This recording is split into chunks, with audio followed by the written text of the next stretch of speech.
자, 1969년 7월 20일, 인류 역사상 가장 상징적인 장면 속으로 함께 시간여행을 떠나보시죠. 전 세계에서 무려 6억 5천만 명, 정말 어마어마한 사람들이 흑백 텔레비전 앞에 모여서 숨을 죽이고 있었습니다. 네, 바로 이 순간입니다. 인류가 처음으로 지구라는 요람을 벗어나 다른 행성에 발을 내디딘 순간. 우리 모두가 꿈과 용기의 위대한 승리로 기억하는 바로 그 장면이죠. 그런데 말이죠. 만약 이 모든 것이 인류의 원대한 꿈이 아니라 지독한 공포에서 시작된 것이라면 어떨까요? 저 위대한 달 탐사가 사실은 역사상 가장 거대하고 비싼 무력 시위였다면 믿으시겠어요? 오늘 우리는 달 표면에 찍힌 저 발자국 아래에 감춰진 냉전의 비밀 코드를 한번 펼쳐보겠습니다. 자, 이 모든 이야기의 시작은 1957년 10월 4일로 거슬러 올라갑니다. 고요한 밤하늘에 울려 퍼진 아주 작은 신호음에서 모든 게 시작됐습니다. 이게 바로 소련이 쏘아올린 인류 최초의 인공위성 스푸트니크 5호의 무게였습니다. 크기는 농구공보다 조금 큰 정도였고 무게는 성인 남성 1명 정도밖에 안 됐죠. 아니 그런데 고작 이 작은 공 하나 때문에 미국 사회 전체가 그야말로 패닉 상태에 빠졌습니다. 당시 사람들이 이걸 뭐라고 불렀냐면요. 하늘의 진주만 공격이라고 부르면서 공포에 떨었어요. 도대체 왜 그랬을까요? 사실 사람들이 진짜 무서워했던 건 스푸트니크 그 자체가 아니었습니다. 바로 저 조그만 공을 지구 밖으로 쏘아올린 로켓 R7의 존재였죠. 생각해보세요.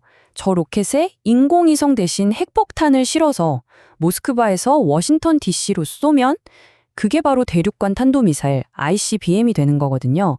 그러니까 우주 경쟁의 시작은 사실상 핵미사일 개발 경쟁의 시작을 알리는 신호탄이었던 셈입니다. 자, 이 끔찍한 경쟁의 한가운데에는 정말 운명이 극과 극으로 갈린 두 명의 천재 로켓 과학자가 있었습니다.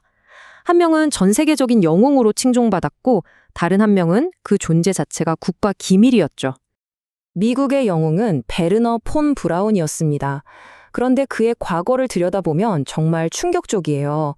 그는 히틀러의 나치 당원이었을 뿐만 아니라 무려 친위대 SS 소련 계급까지 단 인물이었습니다. 수많은 민간인을 학살했던 그 악명 높은 V2 로켓을 만든 장본인이었죠. 아니, 어떻게 나치 전범이 미국의 영웅이 될 수 있었을까요? 바로 페이퍼클립 작전이라는 뭐랄까 좀 추악한 거래가 있었습니다.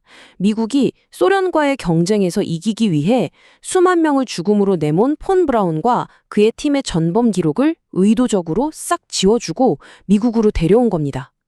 적을 이기기 위해 어제의 적과 손을 잡은 거죠.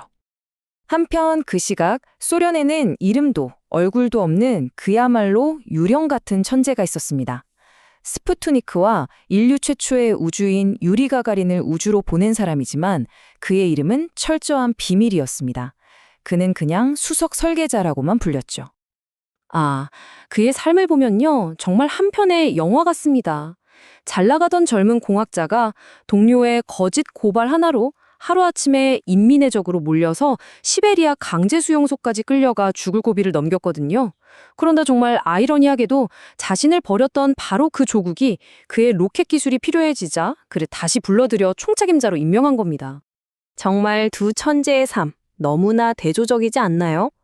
한 명은 파시스트 정권의 최고 엘리트였고 다른 한 명은 공산주의 정권의 희생양이었습니다. 한 명은 대중의 환호를 받았고 다른 한 명은 평생을 그림자 속에서 살아야 했죠.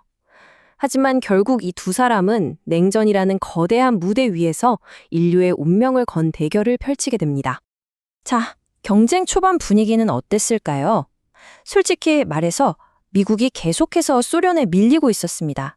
그래서 이 판을 한 번에 뒤집기 위해 미국은 정말 엄청난 도박을 겁니다.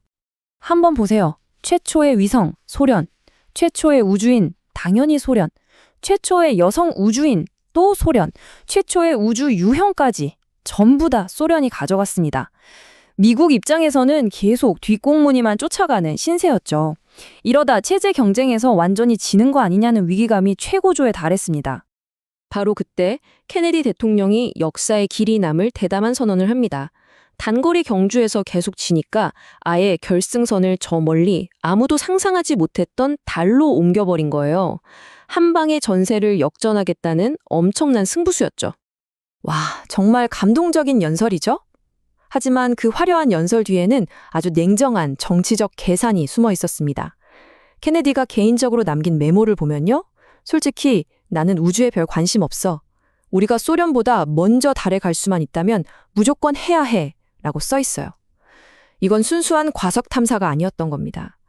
공산주의를 상대로 우리 자본주의가 이렇게 대반하다는 걸 보여주기 위한 거대한 프로파간다 쇼였던 거죠. 결국 정말 어마어마한 돈과 수많은 사람들의 희생 끝에 1969년 7월 20일 미국은 달 착륙에 성공합니다. 자, 그럼 맨 처음 던졌던 질문으로 다시 돌아가 볼까요? 이 모든 건 과연 무엇을 위한 경쟁이었을까요? 네, 결론은 명확합니다. 달 경쟁은 인류의 순수한 꿈이 아니라 ICBM에 대한 공포에서 시작되었고 체제의 우월성을 증명하기 위한 과정이었으며 정치적 승리로 막을 내린 명백한 핵전쟁의 대리전이었습니다.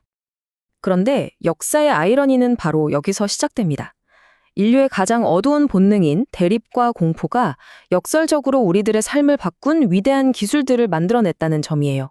지금 우리가 너무나 당연하게 쓰는 GPS, 푹신한 메모리 폼, 무선 청소기, 심지어 컴퓨터 마우스까지 이 모든 게 바로 그 지독했던 경쟁이 낳은 뜻밖의 선물들이었던 거죠.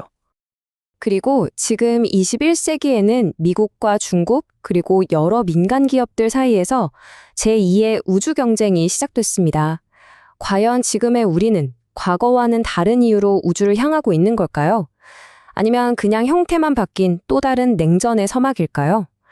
달에 찍힌 첫 발자국은 분명 한 인간의 것이었지만 그를 그곳까지 보낸 힘은 결국 지구의 어두운 비밀들이었습니다. 이 질문에 대한 답은 아마 앞으로의 역사가 말해주겠죠.